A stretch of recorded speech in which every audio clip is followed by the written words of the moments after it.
बिस्मिल्लाहिर्रहमानिर्रहीम। शुरू अल्लाह के नाम से जो सब पर मेहरबान है और रहम करने वाला है। हजरत मूसा अलैहिस्सलाम की शुरुआती जिंदगी और बनी इसराइल मिस्र में हजरत यूसुफ अलैहिस्सलाम के किस्से में बनी इसराइल का जिक्र सिर्फ इसी कदर किया गया था कि हजरत याकूब और उनका खानदान हजरत यूसुफ अलैहिस्सलाम से मिलने मिस्र में आए। मगर उसके सदियों बाद फिर एक बार कुरान करीम बनी इसराइल के वाक़ये तफसील के साथ सुनाता है, जिनसे मालूम होता है कि बनी इसराइल हजरत यूसुफ अलैहिस्सलाम के जमाने में मिस्र ही में बस गए थे।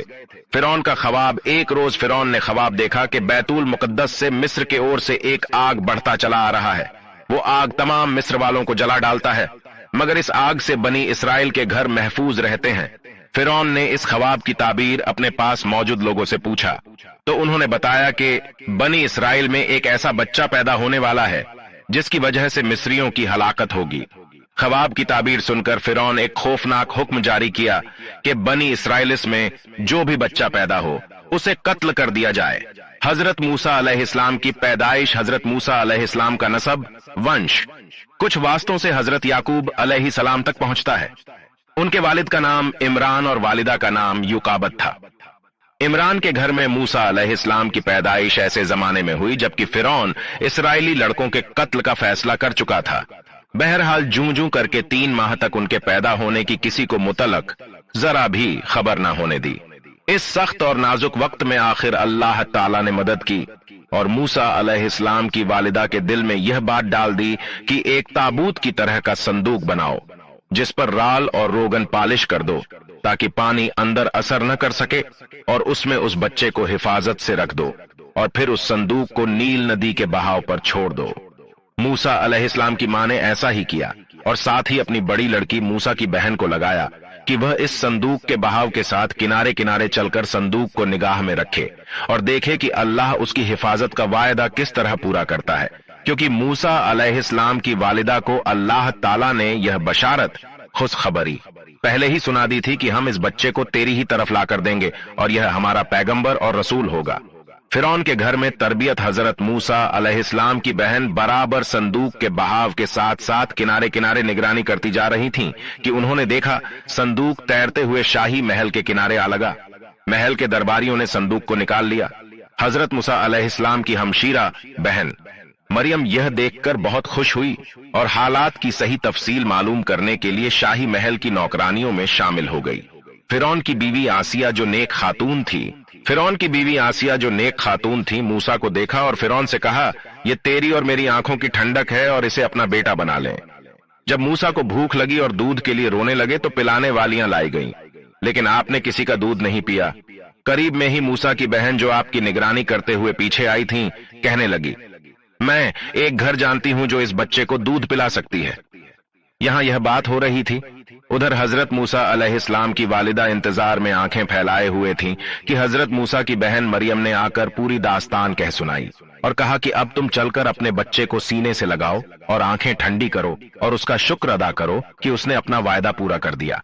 इस तरह अल्लाह ताला ने हजरत मूसा की परवरिश का पूरा इंतजाम कर दिया।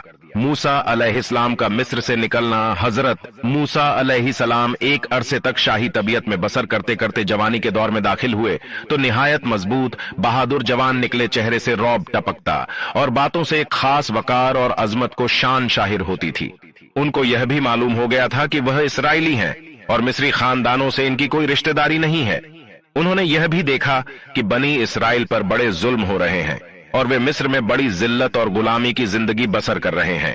यह देखकर उनका खून खौलने लगता और मौके मौके से इब्रानियों की हिमायत व मदद में पेश हो जाते।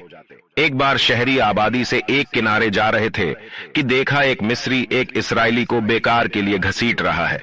इसराइली ने मूसा अलैहिस्सलाम को देखा तो लगा फरियाद करने और मदद चाहने।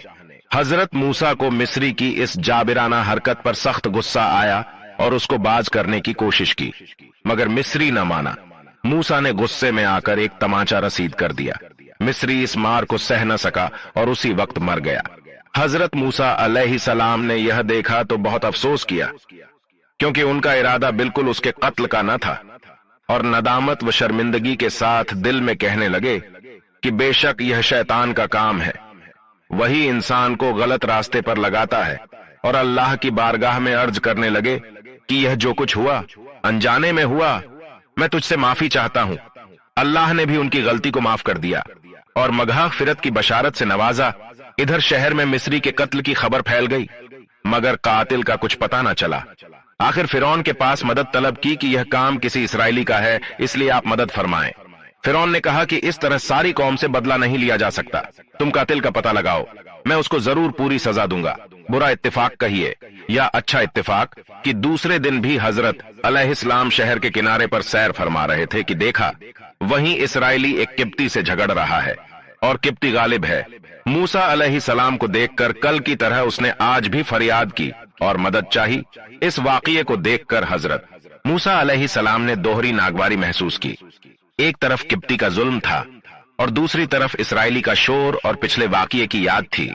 اسی جھنجھلاہٹ میں ایک طرف مصری کو باز رکھنے کے لیے ہاتھ بڑھایا اور ساتھ ہی اسرائیلی ہی کو جھڑکتے ہوئے فرمایا، تو ہی بے شک کھلا ہوا گمراہ ہے، یعنی خوام خواہی جھگڑا مول لے کر داد و فریاد کرتا رہتا ہے۔ اسرائیلی نے حضرت موسیٰ علیہ السلام کو ہاتھ بڑھاتے اور پھر اپنے مطابق ناگوار اور کڑوے الفاظ کہتے سنا تو یہ سمجھا کہ یہ مجھ کو مارنے کے لیے ہاتھ بڑھا رہے ہیں اور مجھ کو پکڑ میں لینا چاہتے ہیں، اس لیے شرح بھرے انداز میں کہنے لگا، ترجمہ جس طرح کل تو نے ایک جان قبطی کو ہلاک کیا، اسی طرح آپ مجھ کو قتل کر دینا چاہتا ہے۔ مصری نے جب یہ سنا تو اس وقت فرعونیوں سے جا کر ساری داستان کہہ سنائی۔ انہوں نے فرعون کو اطلاع دی کہ مصری کا قاتل موسیٰ ہے۔ فرعون نے یہ سنا تو جلاد کو حکم دیا کہ موسیٰ کو گرفتار کر حاضر کرے۔ مصریوں کے اس مجمع میں ایک معجج شہری وہ بھی تھا جو دل و جان سے حضرت موسیٰ سے محبت رکھتا اور اسرائیلی مذہب کو جانتا تھا۔ یہ فرعون ہی کے خاندان کا آدمی تھا اور دربار میں حاضر تھا۔ اس نے فرعون کا یہ حکم سنا تو فرعونی جھلاد سے پہلے ہی دربار سے نکل کر دوڑتا ہوا حضرت موسیٰ کی خدمت میں حاضر ہوا اور ان سے سارا قصہ بیان کیا اور ان کو مشورہ دیا کہ اس وقت مصلحت یہی ہے کہ خود کو مصریوں سے نجات دلائے اور کسی ایسے مقام پر ہجرت کر جائے جہاں ان کی پکڑ نہ ہو سکے۔ حضرت موسیٰ علیہ السلام نے اس کے مشورے کو قبول فرمایا اور ارض مدین کی طرف خاموشی کے ساتھ روانہ ہو گئے۔ انشاءاللہ اگلے پارٹ میں ہم دیکھیں گے حضرت موسیٰ علیہ السلام کی شعیب علیہ السلام سے ملاقات اور ان کی بیٹی سے آپ کا نکاح۔ ایسی اور اسلامک ویڈیو کے لیے ہمارے چینل کو لائک، کمنٹ اور سبسکرائب کریں۔